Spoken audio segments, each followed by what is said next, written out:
KindaSound Radio. You're tuning in to change. Hey, and welcome to the KindaSound podcast with me, Stella Grace, on my show Evolve with Grace. First of all, I've got some really exciting changes to tell you about. And actually, this is my farewell podcast today. I'm going to talk about why. So we've got some really exciting changes and evolving happening here at the station. Evolving is going to be a bit of a theme today. So KindaSound Radio is actually now KindaSound Youth. And they've got some really exciting ventures happening for young people aged between 11 and 24. I'm going to be working now more predominantly on my book, which I'm going to talk to you about shortly. But first of all, I just do want to say, if you're not already following KindaSound Youth, they have been, as I said, KindaSound Radio. You can still give them a follow over on Instagram and Facebook, KindaSound Youth, and their website is kindasoundyouth.org. So we're so excited to see how the station is evolving and the amazing projects that they are doing with young people. There's a music production program, and there's also a voice empowerment program. I mean, how beautiful is that? In terms of the work we're doing here with the collective, it's just absolutely stunning, giving young people a voice, building so many skills with confidence, with active listening, with the technical aspect as well of being on online radio. I mean, some amazing skills and opportunities there. And they've got summer programs running in those two areas and on an ongoing basis as well. So if you know anyone, or if you're a younger person yourself and you'd like to do some online radio and build some skills, it's an amazing resource. And the team at KindaSound, I can definitely firsthand vouch for being in such a beautiful energy. And that is what the station is all about. It's about spreading kindness. It's about helping people to evolve and grow and support them to flourish and find their voice. So what a wonderful opportunity. So I hope you'll give them a follow. And we're here doing a podcast. There's still a podcast happening each week at the moment at Wednesday at 5:30. And so if you're listening back, welcome. And if you're listening on the day, I've got some things to share with you. They will be timeless. So there's no time sensitive information in today's. I'm going to talk to you about how I'm evolving. And firstly say it's been an absolute honour and a privilege to be having worked with KindaSound Radio quite intensively for the last sort of 8 or so months. And, you know, again, talking about building skills, I've really grown as a person just through being a part of their team, you know, in terms of not only the skills of doing this, of talking, public speaking and sharing content with you guys, but also the energy of the station is just absolutely stunning. And I'm really behind it. Even while we're moving in different directions, it's still an absolute privilege to see how the station is growing and evolving. And I'm still really behind what they're doing. So it's been an amazing journey. It's been an amazing 8 months, and through which time, about the last 5 months, I've been really seriously working, getting my head down on my book. So I'm very honoured again and privileged to be here to be able to share the information with you today about my book. So thank you. So we're going to be talking today about From Grit to Grace. That is the title, or probably the most likely proposed title at the moment, because if any of you guys have got experience with book publishing, you'll know that there's definitely subject to change through the publishing process. So at the moment, my working title is From Grit to Grace. There is also a few others. I'll share a few others of my proposed titles with you. We've got Just Fucking Shine is another one. So again, we're talking, you know, think about what that conjures up. We've got some nice empowering messages there.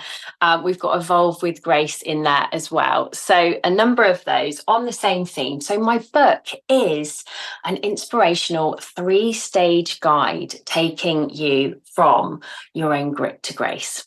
So I'm going to talk about the 3 stages now in some detail and some tools as well, because it has an accompanying oracle deck that will be within the pages of the book and as a separate oracle deck in itself. It's quite exciting. So I was really passionate about wanting accessible tools for people. And I'll share a little bit about the foundation and the background that's made me so passionate about wanting to share this work, and why I'm really passionate as well about making tools super accessible so that we can have, quick things as well as bigger things, to be able to feel at our best on every level and transform and transmute through some of the difficulties that we've experienced.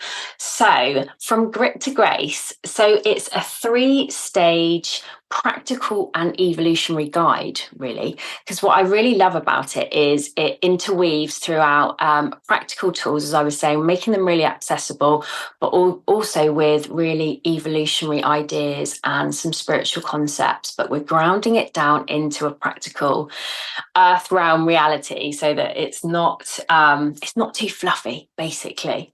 So the first stage is the grit. So we've got this process, as I mentioned, of going from grit to grace. You could also liken this process to an alchemy process. So for those of you who don't know, alchemy is actually a chemical process. It's the idea dates back to sort of medieval times, and it's when there was a chemical process of transmuting gold out of matter.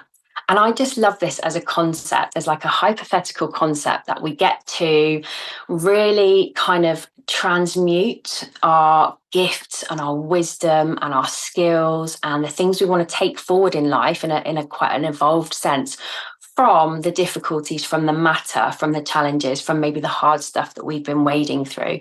And to me, the alchemy process in people terms is how we can it's not always necessarily an easy process, but how we can overall go on this really beautiful journey of finding the gold from our grit.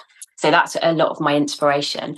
And my background is really inspired also by my own traumas. So I went through an extreme amount of quite severe traumas as a child of an alcoholic in my younger years, and all of the kind of neglect and associated abuse with that, with a loving but chronically alcohol dependent mother.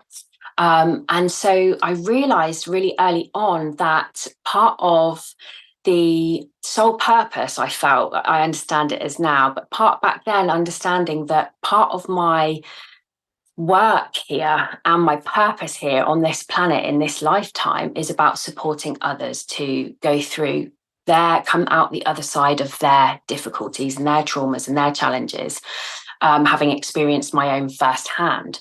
So I always wanted to, although there was some times that were really, really challenging, it's not bypassing that, or it's not denying that.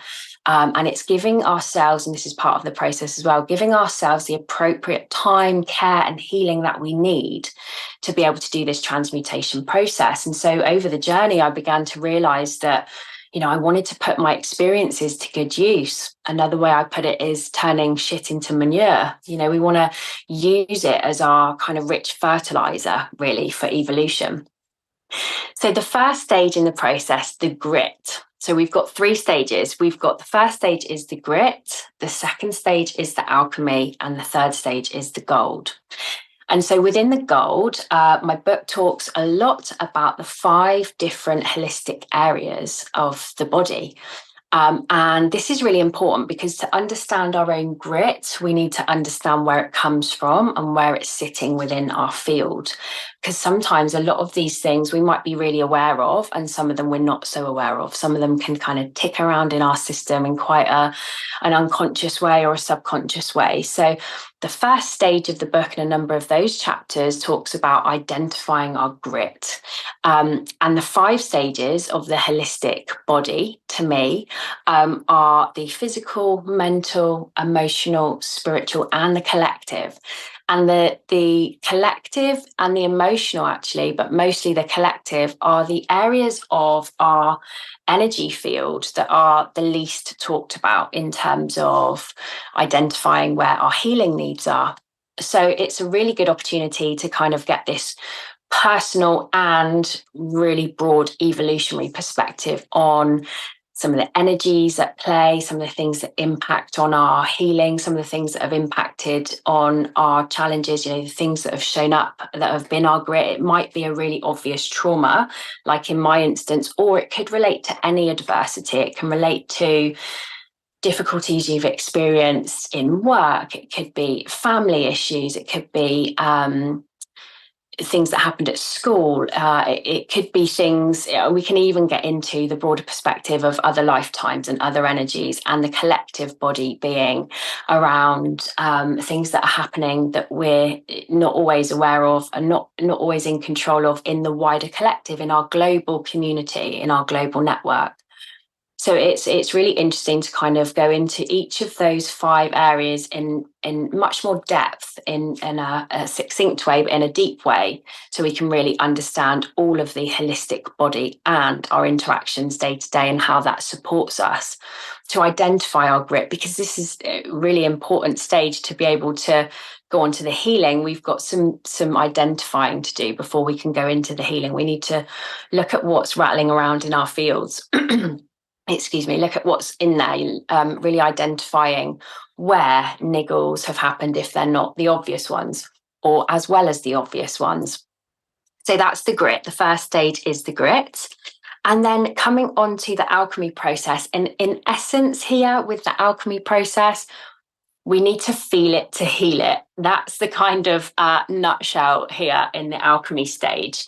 We've got to get into that alchemical process. We've got to get into that that kind of experiment almost. If you think about the hypothetical example of it being a chemical process of transmuting the gold, we've got to put it all in the pot together first, and therefore we've got to feel into that grit to know where it is, to get really clear on the identifying of it, and then to feel it out to be able to heal it. So this is also a big part of the book, where we have this permission slip that we might not have had before to go into our healing. Because as I said right at the beginning, when we're talking about transforming our grit into our grace or our gold, that's not a bypassing process of denying things that have happened to us, or bypassing the healing, going, yeah, okay, I'm all right about it now, I've got this bigger perspective. That's not healthy healing.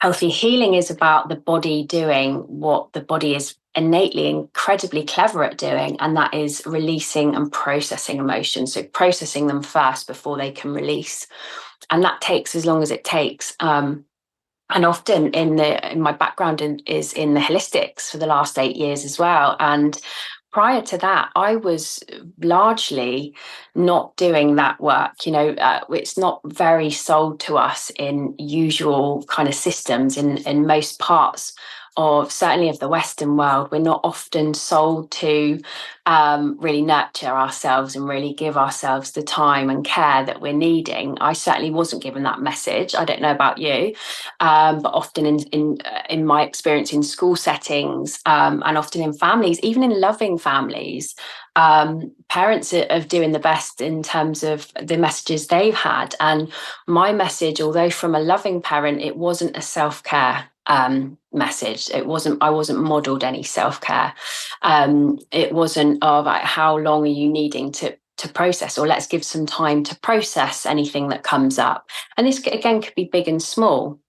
We go through numerous altercations in our daily lives. As I mentioned, there's so many sort of external examples of challenges that come up. It doesn't have to be a huge trauma that we're thinking about here. It could be that, but it can also be around, a disagreement with a colleague. It could be something relatively small that has an impact on our nervous systems. And we're not often shown or given the tools, as I mentioned, in our early life, of what are you needing to settle your nervous system, or what are you needing to release this from your nervous system. So the alchemy process brings us into the stage of feeling it to heal it. And then we can start when that process is given the appropriate care, which is a really individual thing, but given that process and care and that acknowledgement and validation as well, which again might be things that we haven't experienced before, we're then able to start going into finding our gold. And the third stage of finding our gold or our grace is all about reframing. Then once we've done that real in-depth feeling and healing and previously identifying, we're then in a position, in a really strong, solid position, with actually a more engaged system. So the book is really it's great for awareness raising if you're someone who is new to concepts that are evolutionary and around holistic health. It's also going to be really confirming and offer some new snippets, I would imagine, and some inspiration for those who are already on an evolutionary path. So confirming for some, I would imagine, and some new concepts for others as well. So they're finding the gold. So there's tools, and there's a number of tools. There's also practical exercises, and there's also a review process as well.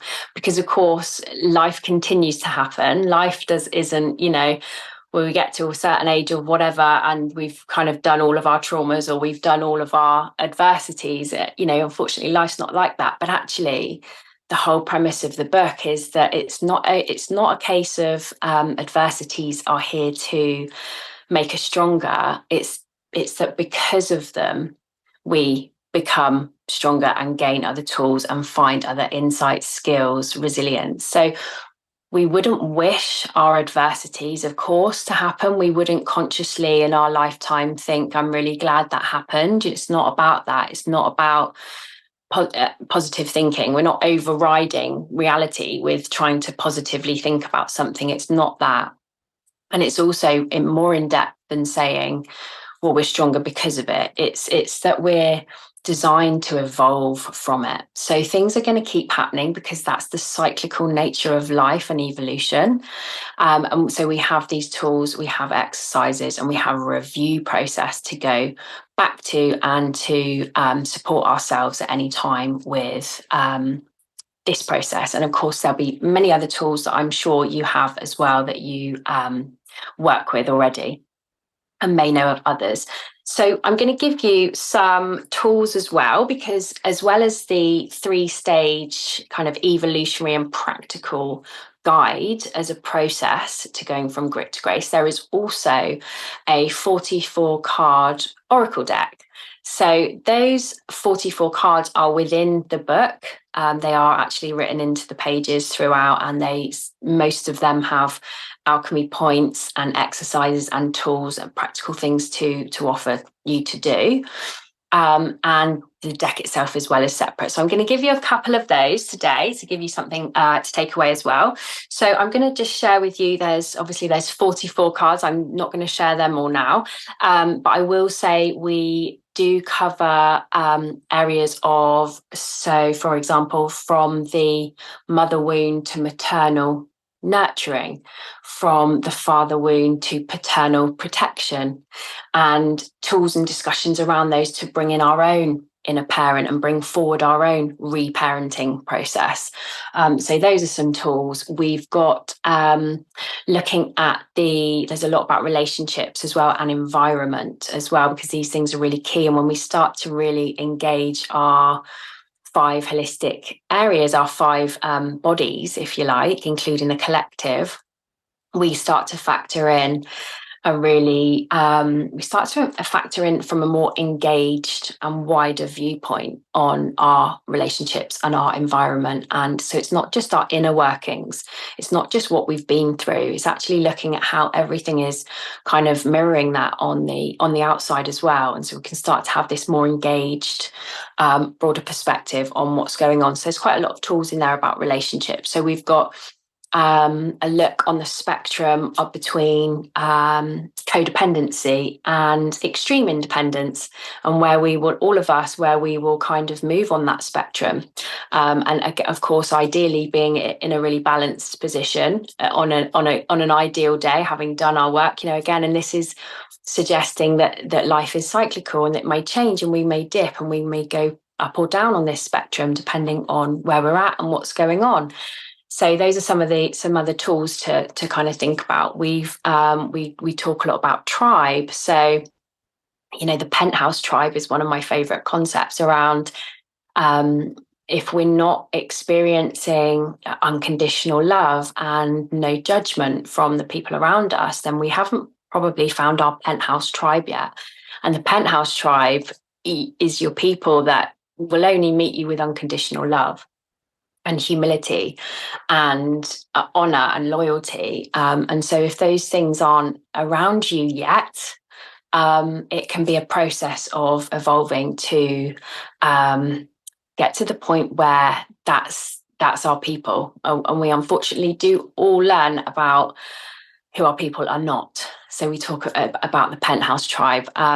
We talk about heart opening and letting down some of our walls from the wounds and from some of the adversities, and how our adversities, we have often let them define us without, again, sometimes without realizing, sometimes with realizing, how our adversities have come to shape our thinking sometimes. And so again, it's really good to go into those holistic fields and to go into do some tools and exercises around our thinking, our thought patterns around the things that we've been through and where we're moving and what we're capable of. We talk about going from the micro to the macro. So when we can be really in it, or we can be looking at the difficult things that have happened to us, or we can be looking at the relationship, or looking at feeling insecure, or whatever it is that we're navigating. And so we're not bypassing it, we're not denying it, but we're taking it out and looking at the macro. So we're coming out of that tunnel vision, and we're looking at the bigger picture. And there's lots of tools and insights around that. We are also looking at always trusting our gut.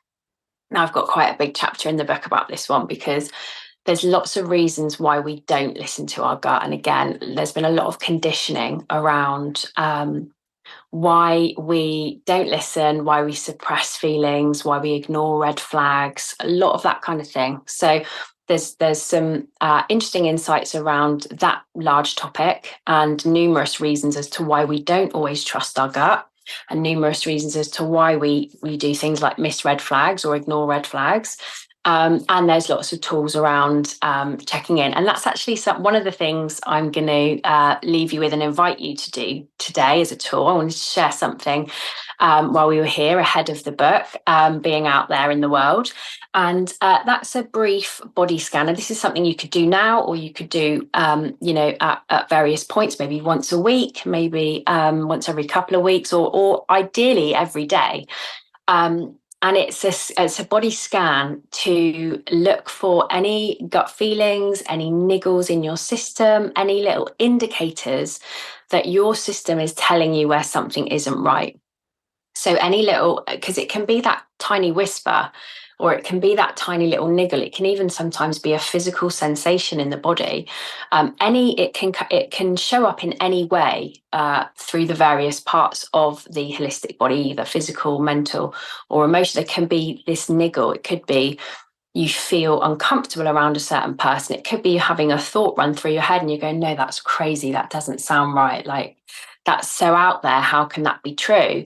It could be that you get a certain headache or a certain stomach pain or something like that around a certain someone or a certain situation that's showing up in your field.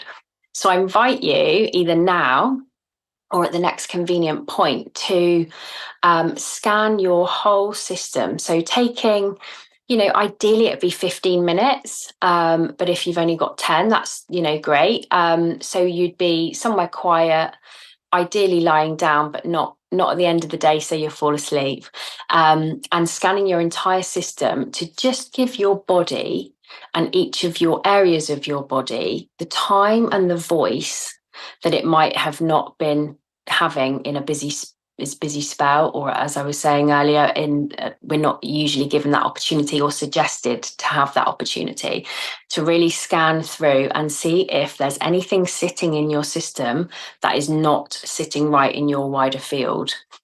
Because the more we utilize our muscle of our intuitive muscle of listening to our gut feeling, the more it will have a voice, the stronger it will become.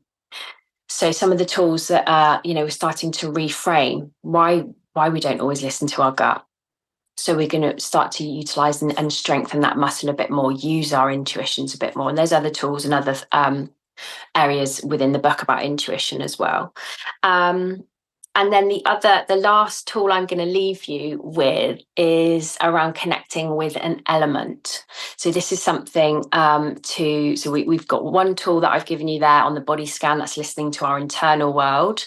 It's the first most important thing, giving our internal world and all of our bodies a voice. To be able to show us what we're needing, navigate any indicators that are coming up. And then the other tool I'm giving you is around our environments to draw some healing from. So connecting with an element of your choice, earth, air, fire, or water. And you don't have to physically have the element with you or in front of you or by you to access the energy of it.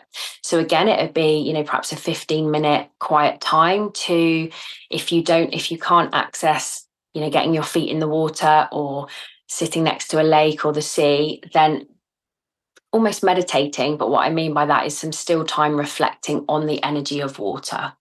It can be done in that way, or you could physically put a glass or a bowl of water with, some pretty crystals in it or whatever, or a vase of water with flowers in, anything that, if that helps you to have a physical reminder as like a token of that element, that's also another thing. But it's about accessing the energy of what that element will bring you in terms of a healing or nourishing. It doesn't also have to be healing something in particular. It could just be really nourishing for you. Fire, we can think about, cleansing, transmuting, clearing out, burning clutter. It could be a really physical thing, or it could be a hypothetical and suggestive thing. Earth, feet in the earth, great one anytime, even if it's 5 minutes in the garden, if that's all you have. But equally, it can be also thinking about the solidity of earth, thinking about the vastness and also the stability of mountains, of forests, of how they feel, how your whole system feels in that environment. That's a really good one to use as an avenue of how you feel in that element, and bringing that energy throughout your system for at least 15 minutes. And air, again, we can think about the how a windy walk will blow away the cobwebs. We could also meditate on, our mental world, our thinking, because that's the element of air as well. If you're drawn to, your intelligent side, your thinking side, your creative side, all of that planning side, that is all mental energy, as long as it's in a soothing way, because oftentimes in our busy schedules, we can be very much overthinking or not have enough time out. But if the mental energy to you is helpful for you, time away to think, for example, if that's something that's beneficial for you in terms of the element air tool, then great. Or otherwise, physically get out in the air is a really great one.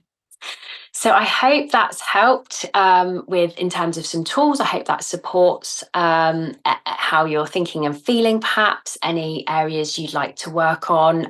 The book certainly will do the 3-stage process that I've mentioned for all kind of levels of trauma, but also adversities and any challenges as well. It doesn't have to be, it can be things big or small. So I hope that helps. My book, I hope, will be out early next year. I'm in the really fascinating book writing journey where it's not long about to go off to a big publisher's. So I'm sending it off with a million wishes and trusting that the highest outcome will unfold. But either way, I will be getting my book out in the world one way or another, and I hope that will be early next year at the latest. And my Oracle deck. So From Grit to Grace and the Oracle deck, Evolve with Grace. And thank you so much for listening to my current stage. It may be subject to change. There may be some revisions, but in a nutshell, thank you for listening to my journey about From Grit to Grace. And I do hope it will support an incredible amount of people at some stage in the not too distant future. Lastly, thank you so much for being here, and please join me over on my YouTube channel, Evolve with Grace. That's Stella Grace. And do give KindaSound Youth KindaSound Youth was Kind of Sound Radio a follow over on their Instagram, Facebook, and their kindasoundyouth.org website. I'm also over on Instagram and Facebook as well, currently under Stella Grace Holistics. You will find me there, and Evolve with Grace on YouTube. Have the most superb rest of your day, and I do hope you enjoy your tools and spend some time with your heart today. Much love.